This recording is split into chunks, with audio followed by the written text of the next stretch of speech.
Do you ever feel like life is just a spiraling chaos no matter how hard you try to get organized?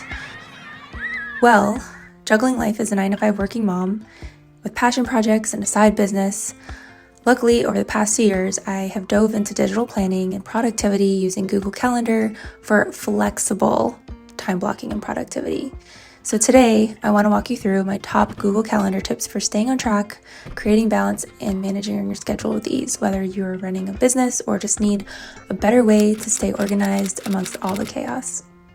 Okay, welcome to my desk where it's moved around a couple times. So if you're here, you probably already know all the different calendars in Google Calendar where people time block and have a million different colors going everywhere. So I don't like to do that.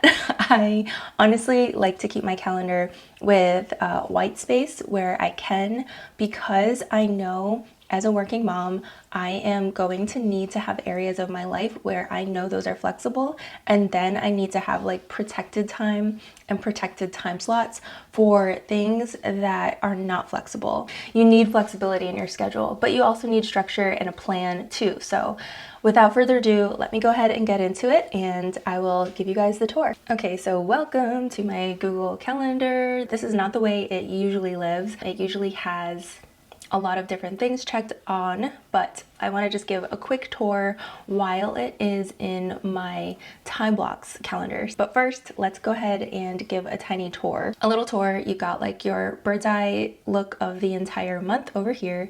You've got all of your calendars down here. Everything you see up here, these are events that you've put in that given calendar and you just haven't selected a time for it. So they are just running and they're checked off as all day. You have all of these up here are listed as all day.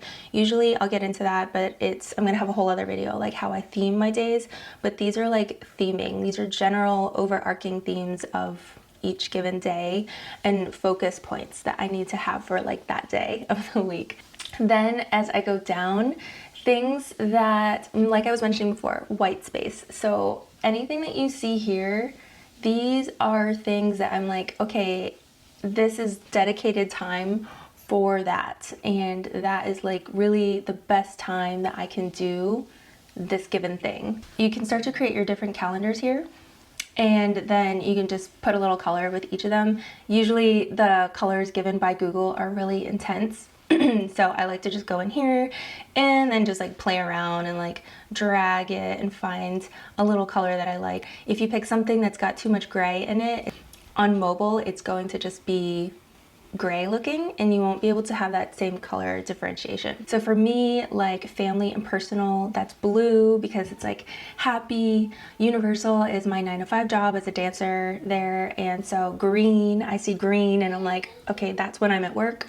So yeah, that's color association. The one calendar that I have that I don't have in pastel is meetings. I don't have any meetings this week, which is great. But when I make a meetings, it is the vivid, it's just vivid yellow. So I want to talk about my different calendars, and the calendars I think that every working mom or working parent needs, or just if you are a really busy person that has multiple responsibilities. We talked about the different colors, and you'll know I'll touch on each color and my association with it. I think you'll have your own association with it as well when you create yours. But first, time blocks. This is where I have, like I was saying before, I have a theme for every day. And I don't like to time block and theme out my deep work versus light work as much anymore. I do all my time blocking in one calendar. And this is the template. This is my ideal week. This is the ideal of when I'm gonna be doing these things. So when I'm planning out my week and I have all of these checked on and I'm okay, what's happening with family, what's happening with work, I want to see where I can place things and where they will best go based on this calendar and based on this template ideal week. In my brain, gray is just this is the template. I usually have this turned off though once the week is like ready to go.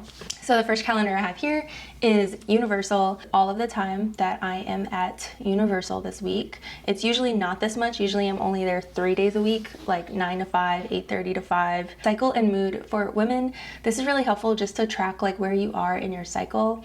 And I have put in all the things that I've like learned through cycle syncing. I have a whole other video that I will share here that goes more in depth on like do, eat, all that stuff that I have in there. Meetings, I always have that checked on just so I don't miss a meeting. Honeybook and wedding, the pastel purple is what this naturally lives in, but then I make it a vivid purple when it's like, okay, this is like a client or like this is a paid gig sort of thing.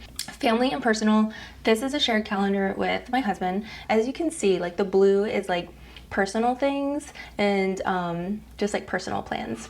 Going to HHN with my friends, Winter Garden Fall Festival, stuff like that.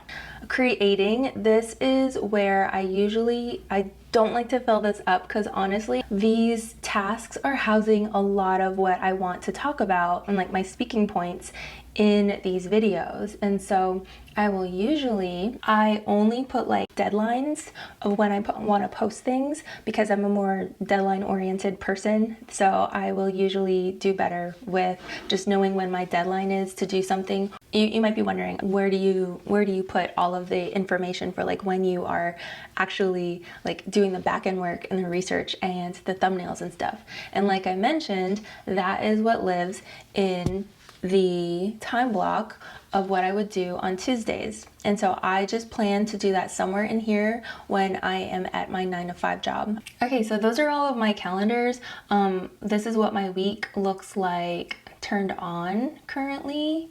And so as you can see, and one that I didn't mention was CEO views. So CEO views are like my big picture themes. Like this is stuff that is running over the course of, a whole week. So if I know that I want to like launch something or I have like a campaign that I want to do. So this is nice because tasks can float anywhere you need them to.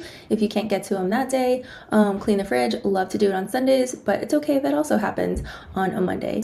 But I love to kind of put them higher into the week and give myself a grace period of like a day to like play around with when I actually execute it. So what I love is that your tasks, they float with you. So any tasks that weren't done that day will float into the next day and they will live right up here where it says pending tasks, and then you're able to just check them off. So in essence, all of your tasks become like a running to-do list.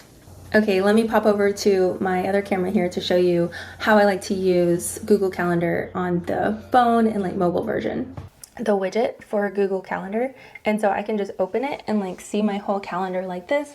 And I love that I can also see all of the colors.